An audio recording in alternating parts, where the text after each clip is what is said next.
Nah, panen belum banyak, ya tinggi untuk petani yo seneng lah 10, 9,5 itu harga petani. Itu jenis beras apa tuh Pak?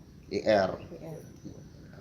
Emang sebelumnya sering turun Pak ya harga beras murah? Kalau lagi musim panen ya serentak jelas gitu. turun lah. Berapa Kak paling terendah? Nyampai 8.000 kalau musim panen.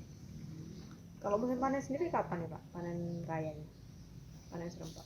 Panen raya ini sekitar sebulan setengah lagi paling lama.